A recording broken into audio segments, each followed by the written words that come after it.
दुलाराय बड' डिजिटेल खौरांगिरि गौथुमनि बानजायनायाव बोहैथि दाननि फैगौ 25 खालार खालि खुंफुंजागोन खौरांगिरि मावबादा। लाइमोनफोरखौ खौरां दैथायनाय, खौरां बुथुमनाय आरो खौरां फोसावनायनि सायाव सांग्रांथि होनायनि थांखिजों दुलाराय बड' डिजिटेल खौरांगिरि गौथुमा खौरांगिरि मावबादा खुंफुंनो लाहार फाहार खालामदों। बर' हारिनि गेजेराव उदाङै खौरां दैथायनो जोनोम होजानाय दुलाराय बड' डिजिटेल खौरांगिरि गौथुमा सोलिफु दाननि फैगौ 25 खालार खालि खुंफुंगोन खौरांगिरि मावबादा। बाक्सा जिल्लानि तामुलपुराव सानसेनि मेहेरगोनां हाबाफारिजों खौरांगिरि मावबादा आबुङै खुंफुंजागोन। बिटिआर हालामजों लोगोसे बिटिआरनि बायजोनि बयबो खौरांगिरि आरो गोसो गुदुं लाइमोनफ्राबो मेहेरगोनां हाबाफारियाव बाहागो लानो हागोन। आबुङै मिथिनो थाखाय 7002741743 नङाब्ला 8753976582 जानबुं अनजिमायावबो थोंजोङै जगाजग खालामनो हागोन।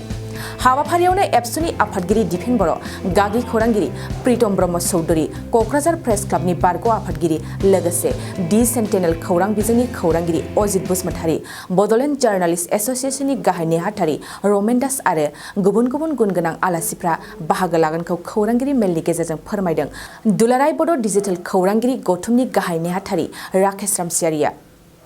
गिबियावनो गासैनिसिमबो गोजोन बेलासि समनि गाहाम हामलायनायखौ जासिबाय।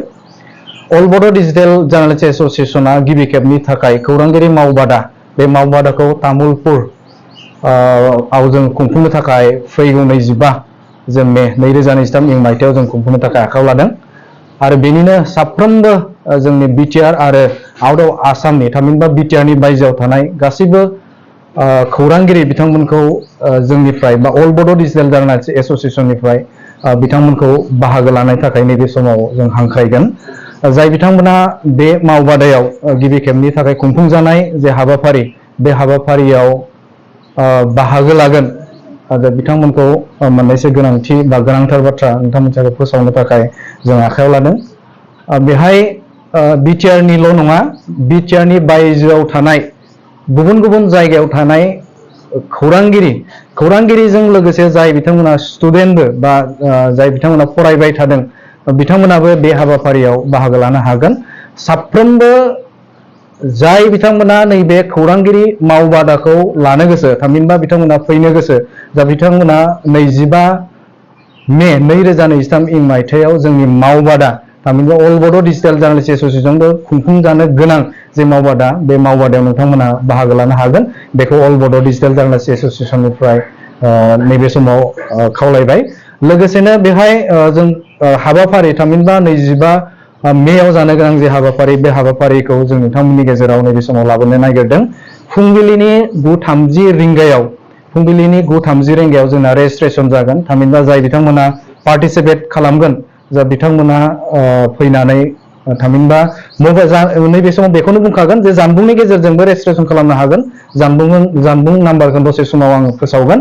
दा फुंबिलिनि 9:30 रिंगायाव रेजिस्ट्रेसन जागोन। बेनि उनाव हाबाफारि बायदि 9:40 रिंगायाव फुंबिलिनि केन्डेल लाइटिं जागोन। बेवहाय जोङो आलासि लेंहरजानाय दंखायो, डक्टर जगेन बर', प्रिन्सिपाल तामुलपुर कलेजनि, बिथांखौ जों हांख्रायनाय जादों। बेनि उनाव जोंनाव माखासे गोनां फुंखा सुबुं जोंनि गेजेराव आलासि जों हांख्रायनाय जादों। रिसर्सेस पार्सन हिसाबै जोङो प्रितम ब्रह्म चौधुरी, बिथाङा थागोन, सिनियर जार्नालिस्ट आरो फार्मार नैबे क'क्राझार प्रेस क्लाबनि बिथाङा प्रेसिडेन्ट जाखांबाय। आरो लोगोसेनो बिथाङा अल इन्डिया रेडिअ' एन्ड दूरदर्शननि बिथाङा प्रचार भारतीयाव बिथाङा खामानि मावो। लोगोसेनो जोंनि गेजेराव रिसर्सेस पार्सन हिसाबाव नैबे अजित बसुमतारी, बिथाङाबो थागोन। बिथाङा दि सेन्टिनेलनि स्टाफ रिपर्टार आरो नैबे क'क्राझार प्रेस क्लाबनि बिथाङा खननै टार्म्स प्रेसिडेन्ट जाखांबाय। बिथांखौ जों हांख्रायनाय जादों। बेनिफ्राय आलासि महरै जोंनाव थागोन, बेहाय दिपेन बर' थागोन, दुलाराय बर' फरायसा आफादनि आफादगिरि, बिथांखौबो जोङो हांख्रायनाय जादों। गेस्ट हिसाबै जोंनाव थागोन Ramen Das, general secretary Bodoland journalist association, बिथाङाबो जोंनि गेजेराव आलासि महरै थागोन। तामुलपुर प्रेस क्लाबनिफ्राय बिथाङा जोंनि गेजेराव थागोन। बानेश्वर नार्जारी, बिथाङाबो थागोन, तामुलपुर जिल्ला दुलाराय बर' फरायसा आफादनि आफादगिरि, बिथाङाबो थागोन। जों मोननै सिजन बानायदों, जे बे फार्स्ट सिजननि बे जागोन गिबि जख'न्थाय जिरायनो, थामहिनबा बेवहाय जोङो नैबे फुंबिलिनि हाबाफारि बायदि जों बेखौ लानाय जादों। सेकेन्ड सिजना जोंना रिंगानिफ्राय बेलासिनि 2 रिंगानिफ्राय जागायगोन।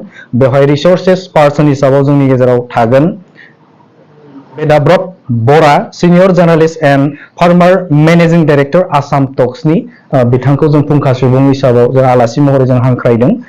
बेनि गेजेराव जोंनाव थाबावगोन ध्रुबजित धनन्त्री, एडिटरियेल डाइरेक्टर कारेन्ट ट्रेन्ड आसाम, बेनिफ्रायबो जों आलासि महरै बिथांखौ जों हांख्रायनाय जादों। इनभाइटेड गेस्ट महरै जोंनि गेजेराव नुजाथिफैगोन नीलकान्त गयारी, जेनेरेल सेक्रेटारि बड' साहित्य सभानि, बिथाङाबो जोंनि गेजेराव नुजाथिफैगोन। बेनिफ्राय गेस्ट महरै Nabajyoti Kalita, general secretary digital media journalist पारुन आसामनिफ्राय, बिथाङाबो जोंनि गेजेराव आलासि महरै बिथांमोना नुजाथिफैगोन। गुणजित दास थागोन, जेनेरेल सेक्रेटारि तामुलपुर प्रेस क्लाबनि। कनिन्द्र नार्जी, प्रेसिडेन्ट तामुलपुर BSS बड' साहित्य सभानि, बिथाङाबो थागोन। Ajit Boro', general secretary Tamulpur district एबसुनिफ्राय, बिथाङाबो जोंनि गेजेराव थागोन। थ' नोंथांमोननो बे 25 जे मे 2023 मायथाइयाव जे जानो गोनां जे हाबाफारि, बे हाबाफारिनि जों बेबायदि रोखोमाव जों खालामनाय जादों। दा बेखौ आङो नैबे समाव बेखौनो खावलायगोन, जाय बिथांमोना खौरांगिरि आरो खौरांगिरिनि अनगायैबो जाय बिथांमोना दा फरायफुबाय थानाय बिथांमोना बे हाबाफारियाव बा 25 मेयाव जानो गोनां जे सानसेनि मेहेरगोनां हाबाफारि खौरांगिरिनि मावबादा, बे मावबादायाव नोंथांमोना गासिबो बाहागो लानो हागोन। आरो बेवहाय जोङो गासैनिबो थाखाय बै सानखालि जोंनाव जानायनिबो थाखाय सुबिदाया बे थागोन। आरो जों जाय बिथांमोना बाहागो लागोन, बे बाहागो लागिरि बिथांमोननि बा बिथांमोननो जोङो गांफा जे पार्टिसिपेट जोङो सार्टिफिकेट, बे सार्टिफिकेटखौबो बिथांमोननो जों होनाय जागोन। लोगोसेनो एडभान्सै जाय बिथांमोना बे हाबाफारियाव बाहागो लागोन, बे बाहागो लागिरिफोरखौ जों सिगांग्रो मुं थिसननो थाखाय मोननै जों नाम्बार बा कन्टेक्ट नाम्बार नोंथांमोननि गेजेराव जों लाबोनो नागिरदों। गिबि नाम्बार हिसाबाव जोङो नोंथांमोननि गेजेराव नैबे समाव फोसावनो नागिरदों आफादगिरिनि बा नैबे अल बड' डिजिटेल जार्नालिस्ट एस'सिएशननि आफादगिरि हांगामा नार्जारि, बिथांनि जे कन्टेक्ट नाम्बार, बे कन्टेक्ट नाम्बारखौ आं गिबियाव लाबोनो नागिरदों। 7002411743। आं खनसे बुंबावनो नागिरदों नैबे समाव 2741743। बे नाम्बाराव कल खालामनानै नोंथांमोना बाहागो लागोन, नोंथांनि थं, नोंथांनि मुं, बाहागो लागिरि, बे बाहागो लागिरिफोरा बेवहाय कन्टेक्ट खालामनानै थामहिनबा वाट्सएपआव मेसेज खालामनायनि गेजेरजों नोंथाङा खालामनो हागोन। गुबुन नाम्बार नोंथांमोननि गेजेराव आं फोसावनो नागिरदों, बे आंनि 8753976582। आं खनसे बुंबावनि 8753976582।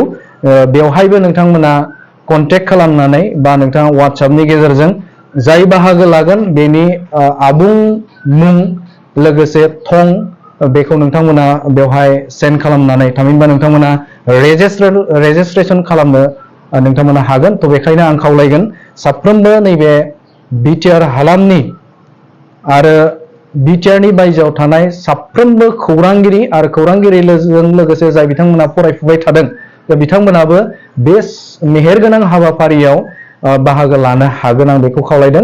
आरो बे हाबाफारिनि गेजेरजों सासे राफोद खौरांगिरिया माबायदि जानो हायो, जों बेखौबो बै सानखालि जाय बिथांमोना आलासि महरै फैगोन, बिथांमोननिफ्राय जोङो नांगौ बायदि जोङो सोलोंना लानो हागोन। लोगोसेनो माबायदि रादाबखौ लिरनांगौ, माबायदि एडिटिं खालामनांगौ, बायदि माने मेहेरगोनां हाबाफारि, थामहिनबा बैफोर बाथ्राफोरखौ बा बैफोर रोंगौथिफोरखौ जाय बिथांमोना बाहागो लागोन, फुंखा सुबुंफोर, बिथांमोननिफ्राय जों सोलोंना लानो हागोन। थ' बेखायनो बे खाबुखौ साफ्रोमबो जोंनि खौरांगिरिजों लोगोसे जाय बिथांमोना स्टुडेन्ट बा फरायफुबाय थादों, बिथांमोनाबो बे हाबाफारियाव बाहागो लानो हागोनखौ आं नैबे समाव खावलायदों। आरो बे सुबिदाखौ साफ्रोमबो लानो थाखाय नैबे समाव अल बड' डिजिटेल जार्नालिस्ट एस'सिएशननिफ्राय नोंथांमोननि गेजेराव लाबोबाय। आरो गोबांथार मोनथिनो थाखाय नोंथांमोना जे कन्टेक्ट नाम्बार होनाय, बेवहाय नोंथांमोना कल खालामनानै जोंजों जगाजग खालामनो हागोन। जोङो बेखिनियावनो नैबे समाव अल बड' डिजिटेल जार्नालिस्ट एस'सिएशननि जानानै 25 मेयाव जानो गोनां जे खौरांगिरि मावबादा, बे मावबादानि सायाव नोंथांमोननि गेजेराव फोरमायबाय। गोजोन्थों। 2023-24 सोलोंथाइ बोसोरनि थाखाय क'क्राझारनि दतमायाव थानाय सेन्ट फ्रान्सिस जेभियार एइचएस स्कुला नोंथांमोननो लानानै फैदों गोदान मुं थिसननाय। दतमानि बोरसिजरा गामियाव थानाय सेन्ट फ्रान्सिस जेभियार एइचएस स्कुलाव दायो आर्ट्स स्ट्रीमाव 11 थाखोनि थाखाय गोदान मुं थिसननाया सोलिगासिनो। बोसोरै फरायसाफोरा मोजां जौखोन्दो लानानै उथ्रिसारनो हानाय बायदिनो बे फरायसालियाव नोंथाङाबो गुनगोनां सोलोंथाइखौ लानो हागोन।